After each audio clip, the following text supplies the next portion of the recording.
안녕하세요. S버픈입니다. 프로토 승부식 49회차 주말 K리그 10라운드 6경기 분석인데요. K리그 1은 주중 9라운드 경기들이 있었는데 저희가 화요일 경기들은 저희가 예측을 맞았는데 수요일 경기들은 저희 예측들이 좀 많이 빗나갔었습니다.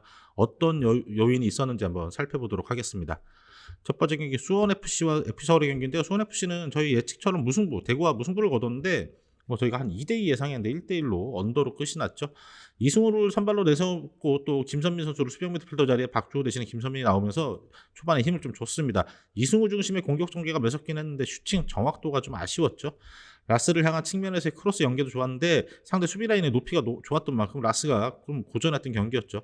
윤빛가람의 아주 절묘한 속도의 전진 패스로 이강혁 선수가 침투하면서 선제골을 기록했고 수비 라인 이날 경기는 잘했는데 상대 공격수 에드가의 높이가 워낙 좋았죠. 아쉽게 헤딩 실점하면 1대1로 끝났습니다.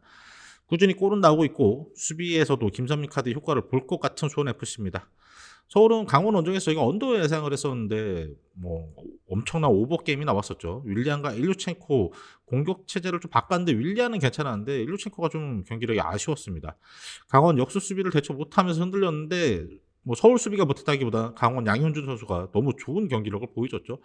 후반 초반 킥오프 하자마자 전개는 강원의 공격에서 백종범 선수가 평범한 슈팅을 알까기라고 해야 될까요? 이 다이빙 자세의 문제였던 것 같은데 좀 아쉬운 장면이었고 서울이 유독 올 시즌 골키퍼 포지션에서 실수로 놓치는 경기들이 있고 그래도 백종범 선수는 나이가 어리니까 좀 기대를 해봐야 되겠죠. 임상엽 선수가 코너킥 상황에서 2골을 기록을 했는데 몸을 던져 투혼이 돋보였습니다. 후반 막바지 한 5분 정도였을까요? 상대에 막 밀어붙이는 이 갈레고 선수랑 해서 오는 그 파상 공세를 좀 밀어내지 못하면서 결국엔 결승골이 돼버린 세 번째 실점을 하기 아쉬웠죠. 심판 오심으로 피해를 봤는데 팔로세비치와 나상호의 폼이 되게 좋았습니다. 팔로세비치 나상호의 완벽한 역습 크로스를 슈팅 놓친 것도 아쉽긴 한데 전체적으로 경기력 폼이 되게 좋았습니다. 서울이 정배당을 받은 경기고요. 경기력이 좀 완성된 서울의 모습입니다. 이 수원과의 중원 싸움을 압도하면서 이겨낼 경기가 예상이 됩니다. 수원FC 패, 핸디 무, 오버 이렇게 추천을 드립니다. 다음 경기 전북과 강원의 경기인데 부진핸드패 빠진 전북입니다. 저희가 대전 상대로 충분히 이겨내고 내용을 떠나서 승리를 가져올 거라고 예상을 했는데 1대2로 패하고 말았죠. 안드레를 앞세운 이 3톱 구성하면서 명단이 변화줬는데 이것도 좀 이해가 안 됐습니다. 이 구스타보 선수가 충분히 있는데 굳이 안드레를 내세우는데 무슨 이유가 있었는지 모르겠어요. 강하게 밀고 오는 이 대전의 기세에 눌리면서 위축된 경기를 했습니다. 아마노와 송진규를 투입을 하면서 변화도 노려봤지만 여의치가 않았죠. 측면과 중앙 모두 수비 집중력이 떨어졌던 경기입니다. 선수들의 사기, 벤치의 대응력 모두 뒤처졌던 전북의 졸전이었죠. 졸전. 스쿼드에 비해서 너무 저조한 경기력입니다.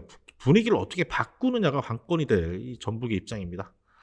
원정팀 강원 올 시즌 정말 득점력이 저조했었는데 한 경기에서 3골이나 몰아치면서 저희의 예측을 아주 빗나가게 만들었죠. 지난 8경기에서 3골을 기록했던 강원인데 서울 상대로 3골을 터뜨렸습니다. 양현준 선수가 올 시즌 그렇게 폼이 좋진 않았는데 코뼈 골절 부상도 있고 그랬었는데 거의 지난 시즌 토트넘 상대로 휘젓고 다녔던 것만큼의 폭발적인 스피드를 서울 상대로 보여줬죠. 상대 키퍼 미스로 후반 시작하자마자 추가골까지 넣으면서 기세를 살렸고 코너킥 상황 수비에서 세컨볼로 치면서 실점을 2개나 했던 거는 좀 되짚어봐야 될 문제겠죠. 막바지 공세를 펼치면서 극장골로 이웅희 선수의 헤딩골로 승리를 챙겼습니다. 근데 심판의 도움이 있었던 거죠. 마지막 서울의 골이 노골 판정이 됐으니 박스한 수비 문제는 개선이 필요합니다. 오심이 없었다면 강원의 승리가 아닌 무승부가 됐을 경기였겠죠. 배당은 전북이 정배당을 받았습니다. 위기의식을 느낀 전북 선수단이 각성해야 되는 경기죠. 강원이 굉장히 수비적인 운영으로 내려선 뒤에 역습을 때리겠지만 이 공격진들이 조금 복귀하는 전북의 우세가 예상이 됩니다. 전북의 승, 핸디 무, 언더 추천드립니다. 근데 이 경기는 예측은 이렇게 하는데 사실 이 양현준 선수의 폭발력을 이 전북의 측면 수비에서 감당하기가 굉장히 어려울 수가 있습니다. 이 경기에 근데 또 양현준 선수가 지난 서울전은 그렇지만 그 앞선 경기 강원전이나 광주전이나 이런 경기에서 보면 또 좀 기복이 있는 상황이거든요. 올 시즌. 전북의 측면 수비가 과연 양현준을 감당할 수 있을지 이 경기는 승패보다는 언더 쪽으로 가는 게 조금 더 안정적일 것 같기도 하고 이 경기 아무튼 굉장히 예측이 어려운 경기인 것 같습니다.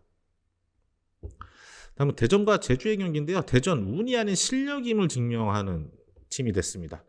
전북 원정에서 로테이션을 돌리고도 무려 전북을 잡아냈습니다. 울산도 잡아내고 전북도 잡아내고 포항과도 무승부를 거뒀었죠. 이창근, 안톤을 제외하고는 거의 비주전 선수들로 구성하면서 로테이션을 좀 돌렸습니다. 이 기회를 받은 선수들이 많이 뛰며 투지 있는 플레이를 보여줬고 전북 선수들 굉장히 압박을 했어요.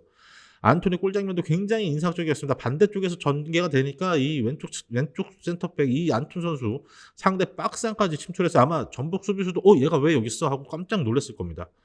이창근 골키퍼의 선방도 계속 이어지면서 이 팀을 위기에서 구해내고 있죠. 이진현 선수의 코너킥 골은 운이 아닌 실력입니다. 이진현 선수가 2부 리그 시절부터 이 왼발 킥으로 도움 능력이 굉장히 돋보였던 선수거든요. 점점 더 끈끈해진 대전입니다. 쉽사리 무너지지 않을 팀이고 더군다나 주축 선수들에게 휴식도 줬어요.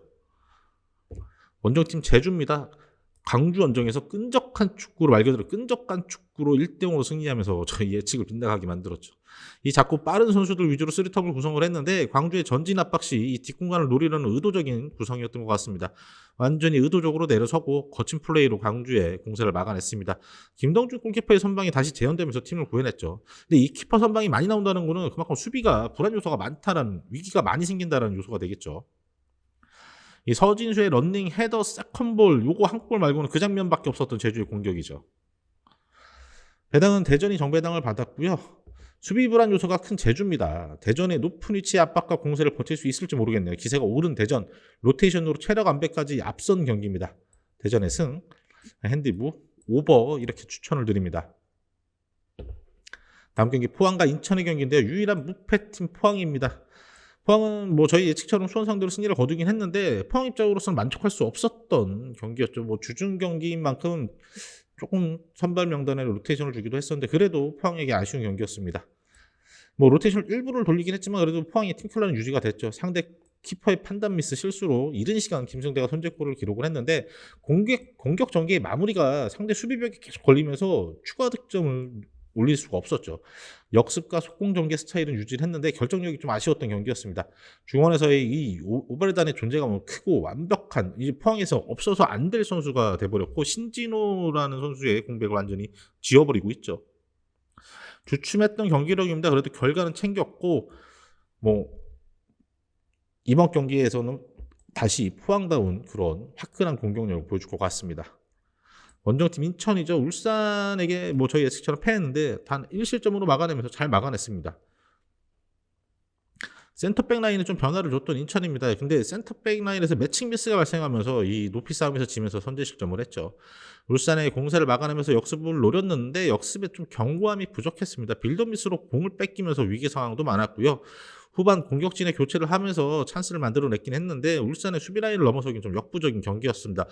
약간 인천 입장에서 좀 버리고 가는 경기 그런 느낌이 들었던 인상이 좀 있었습니다. 주중 경기인 만큼 신진호 선수도 휴식을 준 것 같았고요. 경기력 편차가 컸던 인천의 주중 경기였습니다. 배당은 포항이 정배당을 받은 상황이고요. 주중 경기 주축 일부 로테이션을 돌린 두 팀입니다. 이 전략가 감독들의 맞대결인데 최근 기세와 짜임새를 보면 포항이 확실히 앞서 있죠. 이 경기 포항의 승, 핸디부, 오버 이렇게 추천을 드립니다. 다음 경기는 수원과 대구의 경기입니다. 흔들리고 있는 수원 반등의 기회가 될 것 같습니다. 수원은 포항 원정에서 1실점 하면서 패하긴 했는데 그나마 저희 예측했던 것보다는 잘 막았습니다. 3백 라인에 좀 다시 또 변화를 줬고 제로톱 형태로 나섰습니다. 그리고 김주찬 선수를 빨리 빼면서 뮬리치를 투입하면서 이제 뮬리치와 함께 3톱으로 바꿨죠. 키퍼 미스로 양현모 선수의 미스로 전반 초반 실점하면서 불운하게 경기를 시작을 했죠. 비가 와서 그랬을까? 양현모 선수가 그런 어처구니없는 실수를 할 선수가 아닌데 측면 윙백들의 수비력 여전히 부진한 수원의 고민거리죠. 수비 라인에서 몸을 던지며 막으려는 투지는 굉장히 돋보였습니다. 그나마 위안은 아코스티가 부상해서 복귀했다라는 거예요. 측면에서의 파괴력은 생길 것 같은 수원입니다. 수비적 해법이 안 보입니다. 이 고승범의 복귀가 시급한 수원이죠. 원정팀 대구입니다. 저희 예측처럼 수원FC 원정에서 1대1로 비겼습니다. 저희는 2대2 정도 예상했는데 아쉽게 언더로 비기고 말았죠. 가용 가능한 베스트 11 총력전으로 나섰고 중앙에 이진용, 우측에 황재원 이 어린 선수들의 이 기량과 투지가 굉장히 돋보였죠. 에드가는 계속 전반부터 높이에 대한 파기력을 보이더니 결국 멋진 헤딩골을 보여줬죠. 세징야가 전반 막판 또 햄스트링을 부여잡으면서 교체가 됐는데 대구에서 세징야의 의존도를 생각하면은 대구에게 아주 큰 악재죠. 역습 시도를 하다가 거기서 끊기면서 반격에 대한 위험 요소가 많은 대구의 전술입니다. 세징야가 다시 부상이 찾아온 것 같습니다. 대구에게 치명적인 약점이죠. 아무래도 그 요소가 반영이 됐을까요? 이 수원이 정배당을 받았습니다. 세징야 없는 대구는 과연 이 아쿠스티 복귀하며 측면에 무게감이 생긴 수원입니다. 기다렸던 첫 승의 기회가 드디어 온 것 같네요. 수원의 승, 핸디 무, 그다음에 우버 이렇게 추천을 드립니다.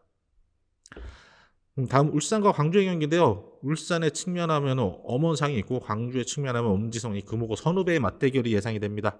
먼저 홈팀 울산 인천원정에서 1대0으로 승리했는데 좀 아쉽죠. 더 많은 골이 들어갈 수 있었는데 보야니치와 마틴아담, 아타루가 선발 명단에 들어오면서 좀 명단의 변화가 있었고 마틴아담이 박스 안에서 높이 피지컬로 헤딩 선제골을 기록을 했습니다. 특히 보야니치 선수가 이날 굉장히 돋보였는데 전진 패스 굉장히 넓은 시야를 보여줬습니다. 이 서령우의 공격적인 오버래핑 오른쪽 측면에서 굉장히 위협적이었고요. 후반에 교체 투입된 엄원상의 폭발적인 스피드는 인천 수비가 상대 수비가 감당하기 어려워 보였습니다. 경기는 이겨냈지만 이 후반 수비적인 위기 상황은 좀 많았던 울산입니다. 이 센터백 라인에서의 실수가 좀 많고 부상도 좀 있다고 해요. 원정팀 강주 이 제주를 상대로 그 내려서는 축구에 당하면서 패하고 말았죠. 강원, 제주 이런 내려서는 축구 팀들이 이 광주의 돌격 축구를 효과적으로 억제를 했습니다. 엄지성과 아산이가 좌우 윙으로 선발로 나서서 이 내려선 제주 상대로 전진하는 이런 축구를 했는데 이게 안 먹혔습니다. 이 원체 내려서 있다 보니 이런 선수들이 빠르고 기량 좋은 선수들이 들어가도 공간이 나질 않았어요. 아산이가 그래도 측면에서 개인 기량을 풀어내려고 했는데 한두 명 제치는 먼 거리에서 슈팅 이런 거밖에 할 수가 없었죠. 강원전에 이어서 내려선 상대에게 좀 막히는 모습이었습니다. 아산이의 킥 능력이 좋은 만큼 세트피스에서 뭔가를 만들어내지 못한 게 광주로서는 아쉽죠. 약점이 노출된 광주입니다. 극복 방법이 필요해 보이죠. 울산이 정배당의 경기고요. 연패를 벗어나 회복한 울산입니다. 라인 내린 팀의 고전원 광주. 울산의 공격 전술이냐 광주의 압박 돌진이냐 이번 경기 결과를 따라서 내용적으로 굉장히 재밌을 경기입니다. 울산의 승, 핸디, 무, 오버 이렇게 추천드립니다. 춘첩픽 안내해드리면 수원과 FC서울 경기는 이거는 그냥 수원FC의 패로 가시는 게 가장 안정적일 것 같아요. 그나마 조금의 불안 요소는 이 주중 경기를 소화했던 만큼의 기성용의 체력적인 리스크가 있는데 옥스마를 올리든지 아무래도 효율적으로 대처를 해줄 것 같아요. 그리고 황의조라든가 공격 옵션들도 에이스 선수들이 선발로 나설 것 같습니다. 오버 가능성도 높아 보여요. 전북과 강원의 경기도 이 전북 승이 가장 안정적일 것 같아요. 이 전북 선수들이 부진한데 굉장히 좋은 선수들이 스쿼드에 많이 포진이 돼 있기 때문에 연속된 홈 경기에서 이렇게 무너지는 모습을 보여주지는 않을 겁니다. 그리고 이 경기 언더도 추천을 드립니다. 강원은 의도적으로 라인을 굉장히 내려설 거예요. 대전과 제주의 경기도 대전의 승이 가장 확률적으로 높아 보입니다. 이 오버 가능성도 굉장히 높고요. 대전이 기세를 타면 굉장히 무서운 팀이라는 것을 최근에 보여주고 있습니다. 포항과 인천의 경기도 포항의 승이 가장 안정적일 것 같습니다. 그리고 배당률과 다르게 오버 확률도 굉장히 높아 보이거든요. 이 포항이 먼저 골을 넣게 되면은 인천이 굉장히 올라설 거예요. 측면 선수들을 위주로. 그렇게 됐을 경우에 이제 포항 특유의 라인 브레이크가 발동하면서 다득점 경기도 예상이 됩니다. 수원과 대구의 경기는 이번 경기는 세징야가 빠진 대구라면 수원이 충분히 잡아볼 수 있지 않겠나.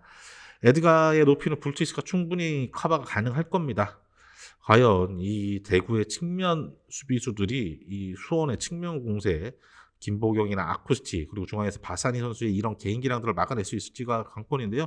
이 경기도 오버도 괜찮을 것 같습니다. 한 2대1 정도의 결과가 예상이 되거든요. 울산과 강주의 경기 이 경기는 울산의 승리 확률이 굉장히 높겠지만 이 경기는 이 오버가 배당이 조금 더 높아요. 무조건 오버 추천을 드립니다. 광주가 물러서지 않을 거예요. 계속 올라서면 박호라든가 엄원상이라든가 이 루빅손이라든가 이 울산의 개인 기량이 뛰어난 선수들이 그걸 가만 냅두지 않을 경기가 될 것 같습니다. 제가 구매한 투표지 추천은 대전의 승, 네, 포항의 승, 그다음에 수원 삼성의 승해서 8.5배 이렇게 추천드리겠습니다. 49회차죠. 49회차 K리그 1 분석 영상 여기서 마치도록 하겠습니다. 저희 분석 참고하셔서 좋은 결과 있길 기대하겠고요. 저희는 또 다음 영상으로 찾아뵙도록 하겠습니다.